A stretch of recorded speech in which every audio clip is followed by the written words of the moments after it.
Imagine for a moment that a fifth of the world's drinking water is stored in just one place, the Great Lakes. These lakes are so vast that they generate their own weather patterns, and without them, large swathes of North America would be bone dry. Picture this. They hold enough water to submerge the entire continental United States under 9 feet of water. But here's the catch. Those water levels are shifting dramatically. To grasp where these waters are headed, we need to dive into where they came from and unlock the secrets behind the Great Lakes. The Great Lakes are aptly named. They span an area larger than Utah and hold a staggering 5,500 cubic miles of fresh, drinkable water. Lake Superior, the deepest of the 5, plunges over 1,300 feet below the surface. Lakes Michigan and Huron provide drinking water for over 10 million people living in Chicago and Detroit. And then there's the iconic Niagara Falls, nestled between Lakes Erie and Ontario, where over 40 million gallons of water thunder down every minute, generating electricity for about 5 million homes. These lakes are indeed unique, but have you ever wondered how they came to be? What colossal force could have reshaped solid rock and carved out these enormous basins? The evidence is buried beneath layers of water and sediment, but on Kelly's Island in Lake Erie, one clue lies exposed. Kelly's Island is etched with strange grooves in ancient rock, some of them over 15 feet deep and 400 feet long. If we could strip away the water and silt from the Great Lakes, the bedrock would reveal similar marking. Dr. Jeff Dick from Ohio University is on the hunt for clues to solve this mystery. What force could have gouged out these massive depressions? One candidate is volcanic activity. Boiling hot magma, bursting from the Earth's core, can create bizarre geological formations. But volcanic activity doesn't explain everything. On Kelly's Island, the presence of tiny coral fossils suggests that these rocks were never melted by lava. Otherwise, the fossils would have been obliterated. Next up, we have water itself. If rivers carved out the Grand Canyon, why couldn't water have shaped the Great Lakes? But here's the twist. Fractures in the rock suggest otherwise. If water had been the culprit, it would have followed these natural weaknesses. The grooves, however, cut right across them, hinting at a different force at play. And that brings us to the last suspect, ice. But how could mere ice carve through stone?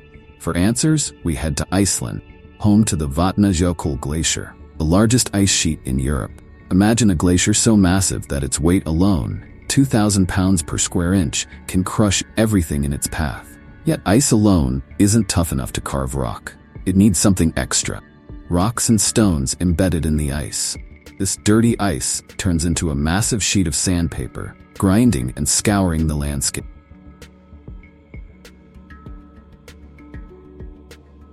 Normally, glacial erosion happens out of sight, hidden beneath thick ice. But in Iceland, parts of the glacier's base are exposed, allowing geologists like Andy Russell to observe the process firsthand. As the glacier melts, it drops its load of debris, leaving behind vast depressions that eventually fill with meltwater, just like the Great Lakes.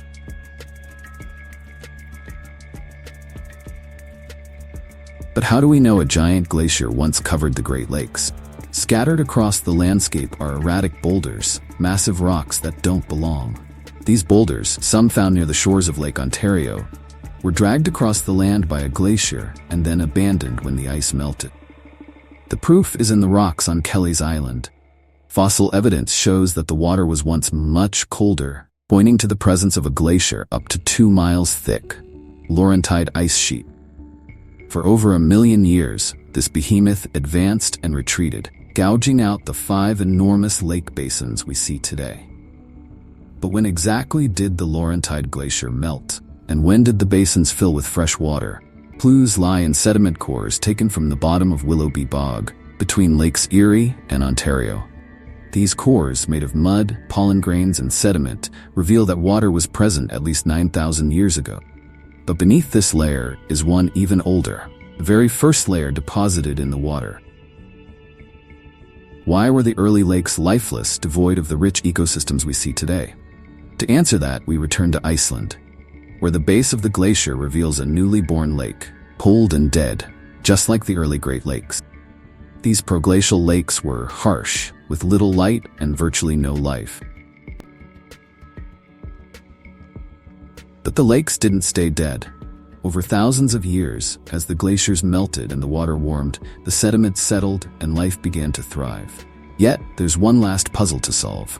How did the water, once flowing south along the Mississippi River to the Gulf of Mexico, suddenly divert eastward, creating the Great Lakes as we know them today?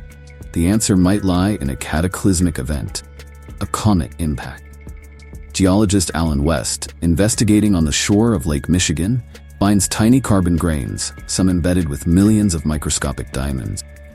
These impact diamonds, along with traces of iridium, a metal rare on Earth but common in space, suggest a massive comet strike 12,900 years ago. The shockwave breaks up part of the Laurentide Glacier, unleashing a torrent of meltwater that scours the land, redirects the flow, and ultimately connects the Great Lakes to the Atlantic Ocean.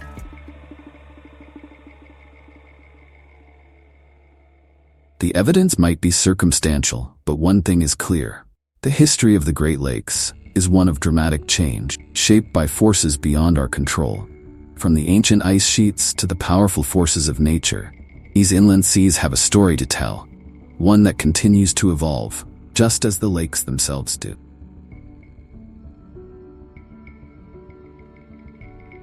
So the next time you gaze upon the Great Lakes, remember that you're looking at millions of years of Earth's history, etched in stone and water, testament to the power of nature and the mysteries